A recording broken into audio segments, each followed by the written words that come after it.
कृषि दर्शन देखिए, ये जम्मू किसान भाई बहनी मल्ला राम राम। संगवारी हो, जिला राजनांदगांव, सोमनी सांकरा में हम हावन। और मैं एक तालाब में हावा जहाँ मछली पालन हुआ थे। संगवारी हो, ये तालाब हरे सोमनाथ निषाद भाई के। और सोमनाथ निषाद भाई के तालाब लबना है वो है। ये तालाब में पहली धान की खेती करे ज़मीन में। और ये ज़मीन है लगभग 1 हेक्टर यानी 2.5 एकड़ की ज़मीन है। और ये बहुत सुंदर ढंग से तालाब बना है। और तालाब बना के मैं मछली पालन करा थे। सोमनाथ निषाद भाई है गरीबी के जीवन अभी देखे है, वो गरीबी से जिए है और खेती किसानी करे। लेकिन हमारे छत्तीसगढ़ शासन और केंद्र सरकार है मत्स्य योजना के अंतर्गत, प्रधानमंत्री मत्स्य संपदा योजना के अंतर्गत जब मछुआरा भाई मन ला या किसान मन ला मछली पालन के लिए प्रोत्साहित करिस, तब भाई सोमनाथ है ये तालाब ला बनईस। और ये तालाब ला बना के आज मछली पालन करत है।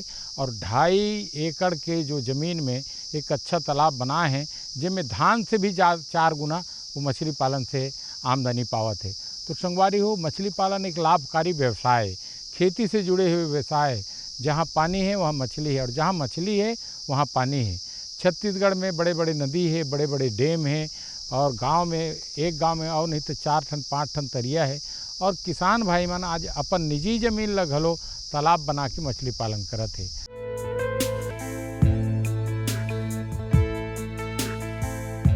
कठिन राहों को पार करके जो गुजरते हैं, वही तो नई राह पर भी चल पड़ते हैं। राह सफलता की, समृद्धि की, आत्मनिर्भरता की, और गढ़ते हैं तस्वीर आत्मनिर्भर भारत की। हमारे देश में काफी समय से कृषि और मत्स्य पालन साथ साथ करने की एक परंपरा सी बन रही है। पानी के महत्व को समझते हुए मत्स्य पालक किसान न केवल खेती करते हुए आगे बढ़ रहे हैं, बल्कि साथ ही मत्स्य पालन करते हुए भी आत्मनिर्भरता की नई मिसाल कर रहे हैं। ऐसे ही एक किसान हैं ग्राम सांकरा, जिला राजनांदगांव के सोमनाथ निषाद।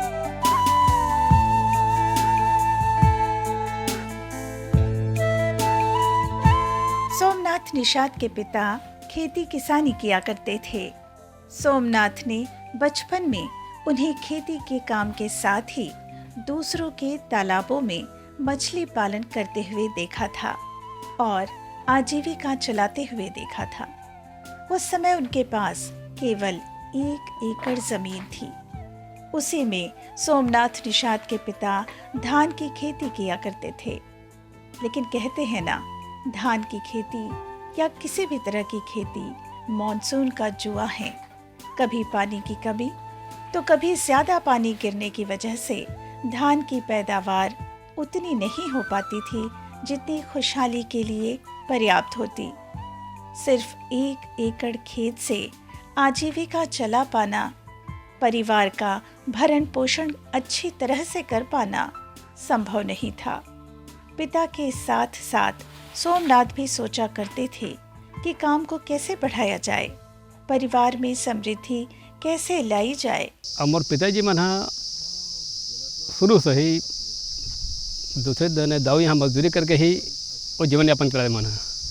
वही जीवन यापन करत करत मोरे पिताजी मन गाँव में तालाब ली दाऊ मन के राजवाड़ा मन के तालाब लेकर के वहीं से मछली मारना चालू करी मन।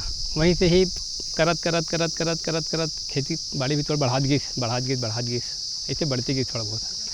खेती बाड़ी अपन जगह हुई से तो हमारा पता लगे कि शासन की योजना के तहत कुछ अनुदान दिया जाते।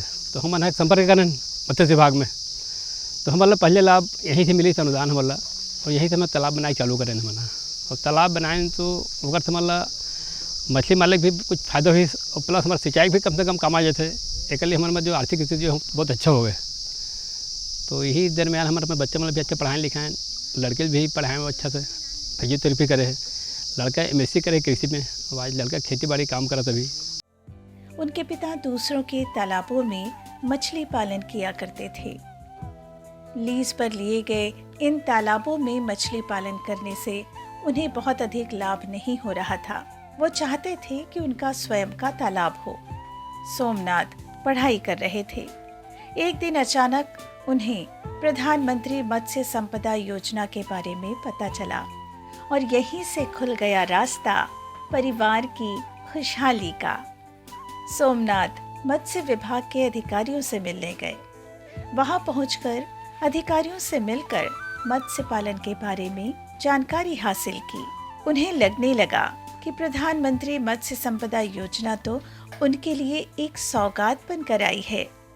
इसमें तालाब बनाने के लिए, मत्स्य बीज उत्पादन के लिए अनुदान भी दिया जाता है। बस फिर क्या था, सोमनाथ ने सफलता की राह पर पहला कदम बढ़ा दिया। हाँ, मछली सब डाला शुरू में भी, तो शुरू में आइडिया नहीं था अपने को, तो अपन 5 लाख डाल दिए थे पहले, तो ला करके बड़े तालाब में। तो क्या है, तो 20 मर जाता था पहले, अनुभव नहीं था। तो उनको हम लोग अलग से नर्सरी बना करके फिर वहाँ डाले, फिर वहाँ से फिर डाल कर फिर यहाँ पलटी किए, तब इससे हमारा प्रोडक्शन बढ़ा इस पर। तो ये भी अपन चालू किए, तो वहीं से ही अनुभव हुआ। तो धीरे धीरे मत्स्य विभाग से या अन्य जगह से बच्चा ला के डालते हैं यहाँ पे, और डालते हैं तो साल का हमारा प्रॉफिट ऐसा हो जाता है, वैसा 1 लाख के आसपास काट पीट करके, खाद वगैरह, गोबर वगैरह, दवाई वगैरह। तो अच्छा अब स्थिति मजबूत हुआ, मतलब इस योजना के तहत। धन्यवाद देता हूँ सब मछली विभाग को, जैसे किसानों को जो बहुत आगे बढ़ाने में बहुत सहयोग किया, काफ़ी मदद किया, है ना। इसी तरह का और किसान भाई सामने में आए और आगे योजना का लाभ लें। तालाब है मत्स्य पालन का आधार।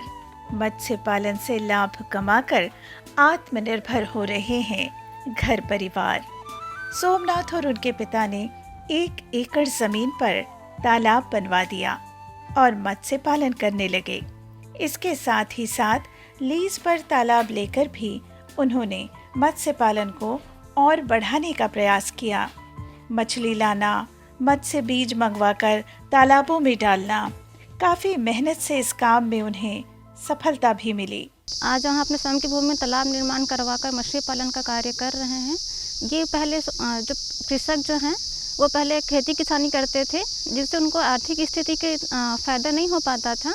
शासन की योजनाओं का लाभ लेकर स्वयं की भूमि में तालाब निर्माण करवा कर वो अभी उनकी आर्थिक स्थिति अच्छी मजबूत हुई है। स्वयं की भूमि में 1 हेक्टेयर तालाब का निर्माण करवाया और उस तालाब में उन्होंने अभी कतला, रोहू, मृगल तीनों मिक्स प्रजातियों का मछली पालन किया जा रहा है, जिससे उनकी सालाना जो है सालाना जो इनकम है वो 5 लाख है। और उनमें स्टॉक किए हैं वो अभी 50 क्विंटल की मछली को स्टॉक किया है। उनका सालाना जो खर्चा होता है मछली बच्चा, चारा और दवाई सहित उनका 60,000 का उनका खर्चा होता है सालाना।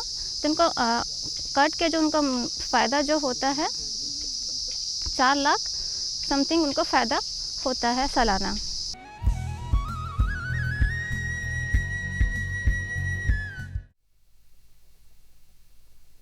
सब्जी में मसाला ज्यादा है। कितनी बार कहा है कि जितनी जरूरत हो बस उतना ही डाला करो। अरे मुझसे तो ऐसा कभी कभार होता है। और तुम जो हमेशा खेत में अनाप शनाप कीटनाशक डालते हो उसका क्या? ठीक ही तो कह रही है बहू। देख, खेत में उतनी ही दवा डाल जितनी जरूरत हो। याद रखो, कीटनाशक जहरीले होते हैं। डिब्बे पे लिखी सूचना के हिसाब से ही दवा डालनी चाहिए। पहले फेरोमोन ट्रैप, फ्लाइट ट्रैप, मित्र कीट, जैविक कीटनाशक आदि का इस्तेमाल करें। जरूरत पड़ने पर ही रासायनिक कीटनाशक का इस्तेमाल करें। छिड़काव सुबह या शाम दस्ताने, मास्क और पूरी आस्तीन वाले कपड़े पहनकर करें। हवा की दिशा में छिड़काव करते हुए पीछे जाएं। दवा के डिब्बे, छिड़काव यंत्र सुरक्षित जगह पर रखें। अब कुछ समझे क्या? हाँ, समझ गया मेरी रानी। अब ना करो नादानी। इसने पिला दिया ना तुझे पानी। जी जी जी। किससे बात कर रहे थे इतना हंस हंस कर? किसान कॉल सेंटर में विशेषज्ञ से खेती के बारे में सलाह ले रहा था। सुबह भी रात को भी? किसान कॉल सेंटर सुबह 6 बजे से रात को 10 बजे तक खुलता है। रविवार को भी? साल के 365 दिन खुलता है। पर तुम ये सब क्यों पूछ रही हो? मैं तो कुछ और ही समझी थी। कृषि संबंधी समस्याओं का अपनी भाषा में तुरंत समाधान पाने के लिए पूरे भारत में किसी भी फोन से राष्ट्रीय हेल्पलाइन नंबर 1800-180-1551 पर संपर्क करें। आप किसान भाइयों की खेती बाड़ी से जुड़ी हर समस्या का कृषि विशेषज्ञों द्वारा तुरंत समाधान। किसान कॉल सेंटर।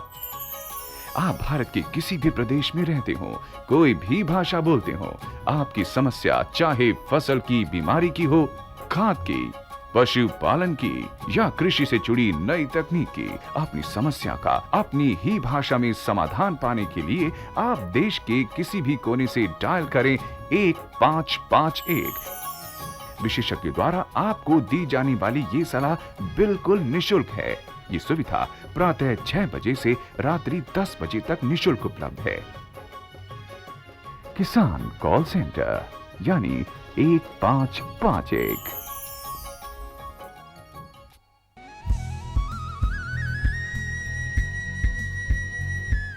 मछली पालन कतेक लाभकारी है, कौन कौन से मछली पालन करना चाहिए, सरकार के कतेक योजना है, सरकार की योजना का लाभ कैसे लेना चाहिए, कौन साइज के मछली डालना चाहिए, पानी के पीएच मान कतेक रहना चाहिए और तालाब के साइज कैसे बनाना चाहिए, ये सब बात के लिए हर जिला में, हर विकास खंड में, गांव-गांव में मत्स्य विभाग के अधिकारी मन जा करके किसान मन ला जागरूक करत है और किसान मन ओकर बात ला मान करके ये मछली पालन करत है। मछली पालन के बहुत अकन योजना है। आजकल सबसे सुपाच्य और सबसे अच्छा और सबसे एक पौष्टिक आहार नॉन वेज में, मांसाहारी में मछली ला माने गए है। मछली कई ठन रोग के निरोधक भी है और मछली खाए से शरीर के अंदर जतक भी विटामिन और मिनरल रहते वो पर्याप्त मात्रा में मिल जाते और ताज़ा मछली, स्वस्थ मछली हमारे बड़े बड़े तालाब में पालन हुआ थे।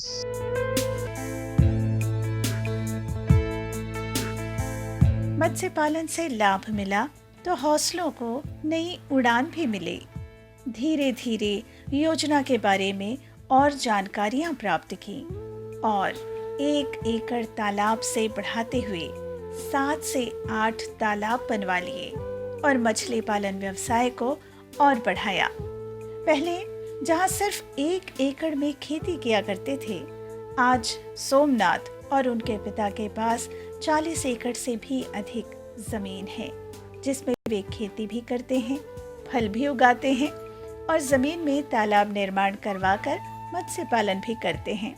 इसके साथ ही साथ उन्होंने ईंट भट्टे का काम भी शुरू किया है। अगर आप अपने स्वयं की भूमि में तालाब निर्माण करवाना चाहते हैं, उसके लिए आपको अपनी भूमि का नक्शा खसरा B1, आधार, अकाउंट और ऋण पुस्तिका की फोटोकॉपी अटैच करने के साथ में आप स्वयं की भूमि में तालाब निर्माण करवा सकते हैं। निर्माण करवाने के पश्चात आपको ST/SC कैटेगरी वालों को 60% का अनुदान है और जनरल कैटेगरी वाले को 40% का अनुदान है। अनुदान के पश्चात आपको मछली बच्चा विभाग की ओर से दिया जाता है। साथ में आपको जैसे आवश्यकता है तो जाल, आइस बॉक्स, ये सब की फायदा भी आपको प्रोवाइड की जाती है। राह आसान थी ऐसा भी नहीं था, राह में मुश्किलें नहीं आई ऐसा भी नहीं था, आजीविका शुरू से अच्छी चल रही थी ऐसा भी नहीं था, लेकिन सब कुछ संभल गया। वजह प्रधानमंत्री मत्स्य संपदा योजना, जिसके जरिए आज 1 एकड़ से बढ़कर 40 एकड़ तक की जमीन सोमनाथ और उनके परिवार के पास है। स्वयं की मेहनत, परिवार का साथ और आत्मविश्वास, कैसे न बनती बात। किसान भाइयों, राज्य एवं केंद्र सरकार की जो योजनाएं हैं उसमें मत्स्य कृषकों के लिए विभिन्न योजनाएं हैं, जिसमें से है स्वयं की भूमि में तालाब निर्माण के लिए स्वयं की भूमि में तालाब निर्माण है, जिसमें उनके ST/SC कैटेगरी वालों के लिए 60% का अनुदान है और महिला कैटेगरी वालों के लिए भी 60% और जनरल कैटेगरी वालों के लिए 40% का अनुदान है। साथ में उनको 4 पहिया वाहन, जिसमें उनको 10 लाख का जो एस्टीमेट होता है उसमें उनको 40% का उसमें छूट दिया जाता है। साथ में मोटरसाइकिल संग आइस बॉक्स का है, जिसमें उनको 30% का अनुदान दिया जाता है। साथ में है प्रधानमंत्री मत्स्य संपदा योजना अंतर्गत में जो बड़े बड़े जलाशय हैं उनमें केज कल्चर का भी योजना का प्रावधान दिया जाता है। 3 लाख का जो एस्टीमेट है उसमें उनको 60% का अनुदान दिया जाता है और जनरल कैटेगरी वाले को 40% का अनुदान दिया जाता है। आज सोमनाथ निषाद न केवल स्वयं आत्मनिर्भर हैं, बल्कि 8 से 10 लोगों को रोजगार भी उपलब्ध करा रहे हैं।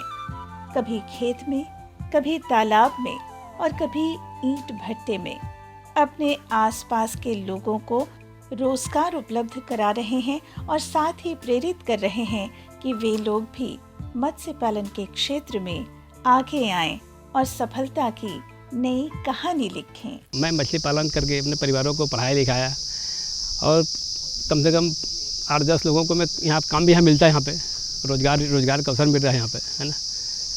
तो इसी से मैं अपना उद्योग अपना ईटा भट्टा भी चालू किया, संचालन किया, है ना। तो मकान भी बनवाया। तो ये सब योजना के तहत मैंने बहुत लाभ हुआ मेरे को, और मैं तो अच्छे से भी जीवन यापन कर रहा हूँ। मैं मेरे परिवार खुशहाली की जीवन जी रहे हैं, मैं आत्मनिर्भर हूँ। मेरे साथ में 5-10 परिवार और अच्छे से ही जीवन यापन कर रहे हैं। किसी जमाने में उड़ीसा और बंगाल से मंगवाए जाते थे मत्स्य बीज, मगर अब छत्तीसगढ़ से भेजे जा रहे हैं उड़ीसा, बंगाल, महाराष्ट्र सहित अन्य राज्यों में। अच्छी कीमत मिल रही है, अच्छा लाभ मिल रहा है, परिवार में खुशहाली है और खुशहाली की चमक उनके चेहरों पर साफ नजर आती है। राज्य योजनाओं के तहत में मछुआ कृषक जो हैं स्वयं की भूमि में तालाब निर्माण जो किए हैं, जो समिति है, जो समूह है, जो पट्टा धारक जो हैं जिनको हैं, उनको 50-50 योजना अंतर्गत में शासकीय दर पर मत्स्य बीज का प्रावधान है, जो शासकीय दर पर मछली बीज प्राप्त कर सकते हैं। उनके साथ में उनको आइस बॉक्स जो मछली को एक जगह से दूसरी जगह ट्रांसफ़र में बेचने के काम आ सके, और मछली पकड़ने के लिए उनको जाल प्रदान किया जाता है, और साथ में उनको प्रशिक्षण 3 डेज 10 डेज का भी प्रशिक्षण दिया जाता है। साथ में उनको राज्य के बाहर अध्ययन भ्रमण का भी सुविधा प्रदान किया जाता है। किसान भाइयों, इस प्रकार आप विभिन्न शासकीय और केंद्र सरकार की जो योजनाएं हैं, आप विभिन्न प्रकार की योजनाओं का लाभ प्राप्त कर सकते हैं। आप हमारे विभाग में आके जानकारी प्राप्त कर सकते हैं। सोमनाथ निषाद की कहानी ये बताती है कि अगर बुलंद हौसले हों, आत्मविश्वास हो और खेती के साथ साथ मत्स्य पालन किया जाए, साथ ही साथ ईंट भट्टे जैसा व्यवसाय भी किया जाए, तो सफलता जरूर मिलती है और परिवार में समृद्धि जरूर आती है। खिलती रहे मुस्कान चेहरे पर सदा और रहे खुशहाली परिवार में। आत्मनिर्भरता की लिखते रहे कहानी देश, दुनिया, जहान में, और करते रहे साकार आत्मनिर्भरता के स्वप्न को। आत्मनिर्भर भारत की नई पहचान, आत्मनिर्भर मत्स्य पालक, आत्मनिर्भर किसान।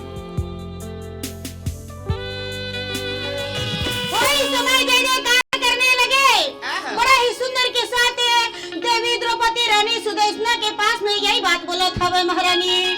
और एक बात सुन ले, ना तो मैं किसी के प्रणाम कराऊं और ना मैं काकरो जूठा खाऊं। मोर 5 गंधर्व रक्षा खेवा रानी, कोई भी पर पुरुष मुला नजर उठा के देखे तो का समझे। कोई बात नहीं बेटी, मैं तो अपन बेटी के सम्मान रख ली हूँ। दोनों में बात चर्चा तो चलती रहे। गदाधारी भीम से रसोई खोली में पूछे तो सही, और खाना तो वैसने डट के बनाए और वैसने डट के खाए। उनके खाना की अंदाजा न कोयला नहीं लगे। पहली नौकर में रहा तो कुटुर मुटुर करते रहे, बाप रे बाप, हाड़ी हाड़ी भात, बटलोही दार, कराव साग, ऐसे अटिया के बैठे माने सब लोग खाए के तैयारी करते। इसलिए कहूँ ही साल 2 साल के राजा विराट के धरती छोड़ा कर दी। अरे एक दाना नहीं बचा ही भैया। ऐसे जरा नौकर मन कुटुर मुटुर तो करते रहे। वही समय बीता थे, समय बीते लगे भैया। बड़ा ही सुंदर के साथ समय बीता थे। राजा विराट के बेटा के उत्तरा कुमार के जन्मदिन मनाए के तैयारी करी। जन्मदिन मनाए के तैयारी करे राजा विराट देश विदेश के राजा ला बुलावा भेजे। बड़े बड़े छत्री, बड़े बड़े वीर पहलवान, बड़े बड़े साधु मुनि महात्मा सब राजा के दरबार लगे हवे लगे। वाह भाई, नाना प्रकार के मेवा मिष्ठान का लेवा पकवान बने हैं। सब हंस के भोजन करत है। हंस के भोजन करे। वही समय पहुंच गया मल्ल दाना, और जैसे ही मल्ल दाना पहुंचे तब मनमाने चिल्लावेगा। कौन चिल्लावे? मल्ल दाना। सुन लो, जिसके भुजा में ताकत है आ जाओ मैदान में। आ जाओ। काकरो मन में राक्षस से मुकाबला करे खातिर बारे ताकत नहीं हो गए हैं। बाप रे बाप, राक्षस लो देखे हम जीवन नहीं बचेगा, हम प्राण नहीं बचेगा, हम जीवन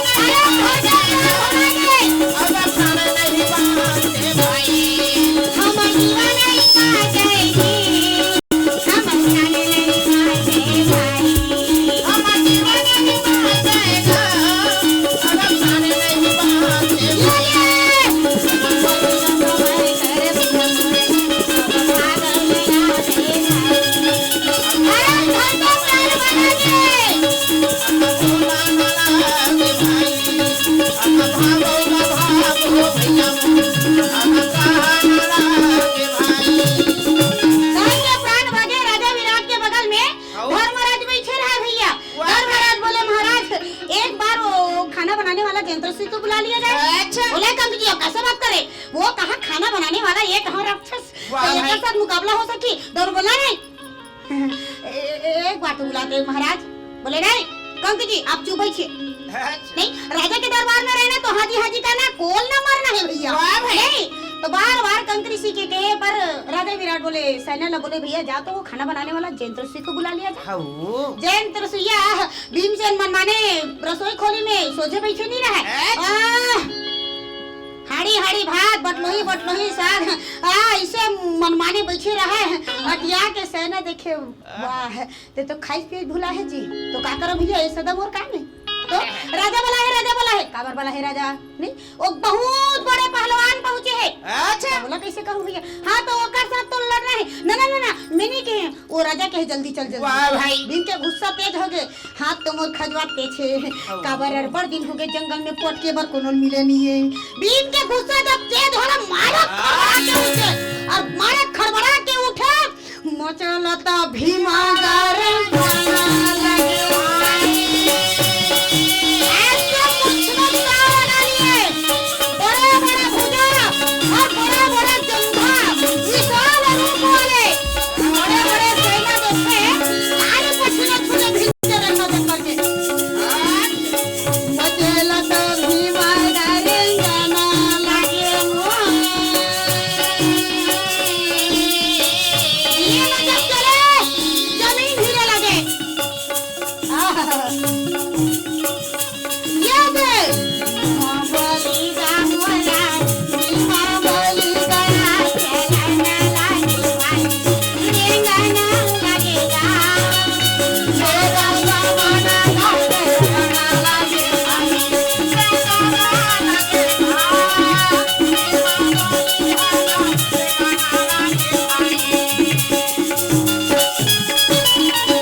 राजा के प्रणाम करके बोले महाराज आप मन में बोला है, बोले नहीं ये कंक ऋषि के कहे पर बुलाए, तो काका भी महाराज वो बहुत बड़े पहलवान है, तो पहलवान ने कैसे करूं महाराज, अच्छा तो वो कर साथ तोला लड़ना है, मोला लड़ना है, मानी के ये बगल में बैठे ना कंक ऋषि यही बोले तो मोला लड़ना है, हाँ वो कर साथ तोला लड़ना है, तो भीमसेन बोले बड़ा ही सुंदर के साथ धर्मराज के प्रणाम करे और राजा विराट के भी प्रणाम करे, जय हो भैया, हो ना हो आप के काम है, जैसे ही बोले मारा छलांग भीमसेन कूद गए मैदान में, और जैसे ही कूदे ना तो भीमसेन कहते हैं देख भैया मैं लड़े पर सीखे नहीं हूँ, माने तोला लड़ना है तो मोर मुताबिक लड़ दो, नहीं अब का बात ले सुने मलराना बोले हाँ हाँ ते जो इतना लड़ी हाँ कोई कहीं ना मैं वो इतना लड़ी आजा मैदान में एक तो बड़ा गुस्सा तेज हो गया और मुंछ में ताव लगा लिए, भीमसेन मारे क्रोध में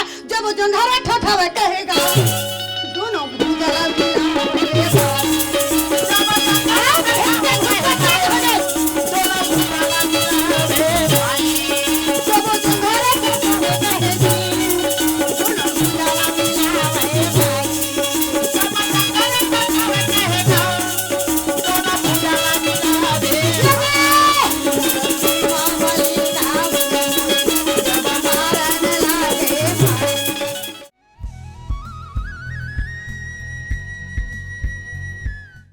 संगवारी हो जाए के बेरा हो गए, लेकिन जाए के पहले आप हमारे किसान भाई मतलब बता दें कि आप बराबर कृषि दर्शन कार्यक्रम देखत रहे करो। कृषि दर्शन कार्यक्रम में किसान भाई के लिए जानकारी के बहुत तकन बात ला हम लेके आथन, जैसे आज मछली पालन के बात लेके आ रहे हैं। अवैया बेरा में फिर एक नया योजना और नया कृषि के बात लेके आवो, तब तक दो हमला विदा, राम राम।